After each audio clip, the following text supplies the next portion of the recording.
What's going on YouTube? TeamSC back online here with another 3v3 gamecast for you this evening. Now, patch 3.8 has been out for a couple of weeks, and guys, I've been having some incredible games. I've been having so much fun trying to play test and use all the new unit changes. I've been even off-racing playing Protoss, Zerg, and man, there's still so much more I haven't tried out yet. So, needless to say, I'm pretty much addicted to StarCraft 2 again and cannot wait to get some more good games and just showcase a bunch of these new changes. So I saved this replay. This was one of the first games I played since the new patch, and I believe I am going to be going for some Cyclones this game, so we'll hopefully get to showcase the new Cyclone in action for you guys. But let's go ahead and introduce our players. So we do have me, TeamSC, spawning as the Blue Terran today. My allies are none other than Spec, spawning as Zerg. As you know, he does play random. And then we have AggieCon, spawning as the Red Protoss, and he is our ally today. We Q2 with random, so we'll see if AggieCon's any good. He says he's going to cannon rush to start things off, and he's already got a proxy pylon down next to the enemy team's base. Now they do not have vision of this, but let's go ahead and introduce our people. And this Overlord is actually just not moving in the right direction, a little bit more of an angle, and he would probably see this cannon rush, but we'll see if he can deal with it. But anyways, PWEDA, playing as the Orange Zerg, did actually expand to this expansion and not the normal natural, which is actually leaving him open to the cannon rush. He's actually not going to see it coming. So we'll see how this does. We do have his other ally, BBK Sniper, spawning as the yellow Protoss, and then Ken, let's call him Ken, spawning as the purple Terran. So we're going to go ahead and get some cannons going, and they still have no vision of this, guys, and this probe should be moving to the high ground shortly, already doing some harassment. And usually the games don't have this much action from the start, but we'll see if this cannon rush does anything. Do have a probe from BBK Sniper over here, putting a pylon down. I wonder if they actually scouted this out and saw it already. If we go to their team view, and yes, they actually do have vision of it. I don't know how. I guess one of the Overlords or somebody must have moved by, but he is putting up his own pylon. Looks like he's going to be trying to help defend his ally. But AggieCon getting over here, going to be placing a pylon on the high ground, and he does have vision. This pylon just finished, but there won't be time for him to put any kind of defensive cannon or anything down to help his ally. And these cannons are going to be going to town. They should be in range of the extractor and possibly even one of the mineral patches. And these cannons have finished. We already have action from the start. Even going to cannon rush the expansion of PWEDA. So the cheese is real, guys. AggieCon doing a good job keeping up a little bit of pressure. Unfortunately, these cannons aren't quite in range of any workers, so there's not much damage for them to get done. They're just kind of blocking this extractor and blocking this expansion. But any harass is good harass, as I always say. So keep in mind, the main thing here is that they're all focused on the cannon rush at home base, so they're forced to deal with this. So behind this, we're free to macro up and kind of build another army, and we don't have to worry about being harassed ourselves. But at the same time, this is a big investment for AggieCon. He is dumping a lot of minerals into these pylons and cannons, and these cannons are up over here, going to be blocking these mineral patches from being mined, so that's the good part at least. But this is a big investment for Aggie, because this is a lot of minerals. He could have had a Nexus and a lot more workers instead, so he's investing a lot in this cheese.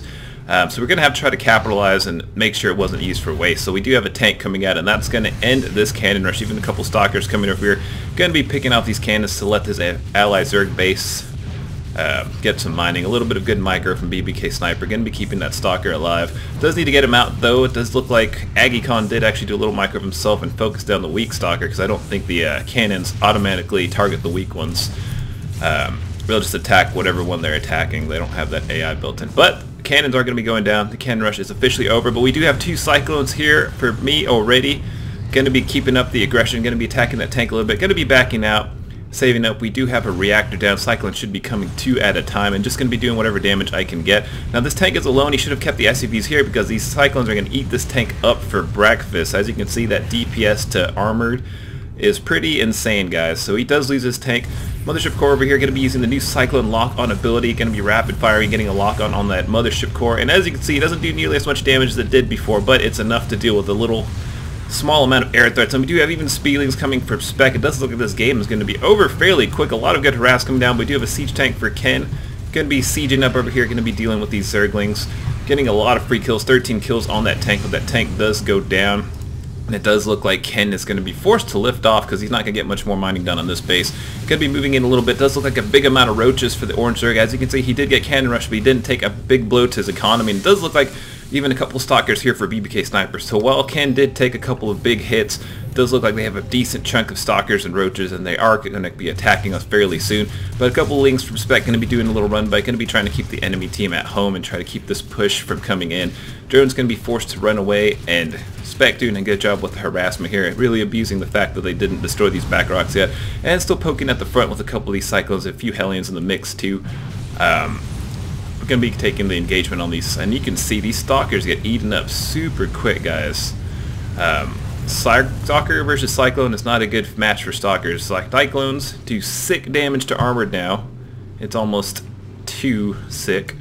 But you gotta be careful, they're not good against everything. Like, obviously Adepts and Zealots and even Zerglings are very good at Cyclones, but in those situations you do want to get Hellions instead. So a little bit of good harass, but they are not down for the count yet. Gonna be stabilizing, gonna be taking second base, gonna be dropping some mules and getting his econ back together. Meanwhile, Orange does have 4 gateways up and it's going for a Twilight Council. It does look like he's gonna be opting for a 1 base push, the old school 4 warp gate, and he does have his stalkers moving across the map.